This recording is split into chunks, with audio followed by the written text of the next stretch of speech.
Hi, I'm Brendan with Reviewed.com, and today we have our hands on Olympus's brand new, just announced OMD E-M10.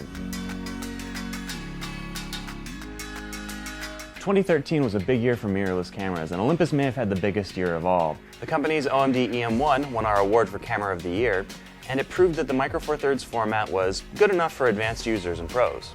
Instead of taking a well-earned vacation, Olympus's engineers have already kicked off 2014 with a bang. The new OMD E-M10 has the same sensor and lens mount as the E-M5, but its cheaper price tag and smaller body makes it the baby of the family.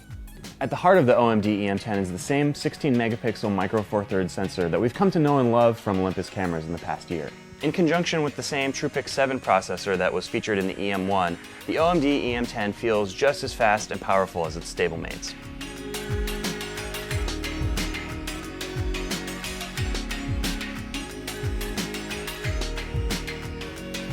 Announced in conjunction with the E-M10 are two new lenses, a 25mm f1.8 and a new 14 to 42mm power zoom. The design of the E-M10 builds perfectly on its predecessors, improving in the few areas where the previous OMDs had flaws. The camera isn't weather sealed like the E-M1 and the E-M5, so its body is more svelte, its buttons are more responsive, and in my opinion, it's more beautiful. The E-M10 has a pop-up flash hidden inside its faux pentaprism hump, which is something absent from previous OMD models. The camera also has a built-in electronic viewfinder and a tilting touchscreen that comes straight from the E-M1.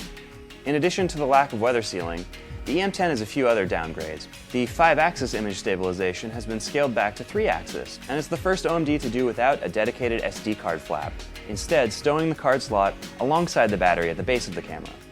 Software-wise, Olympus continues to stick with the same confusing menu system that it has offered on its cameras for years.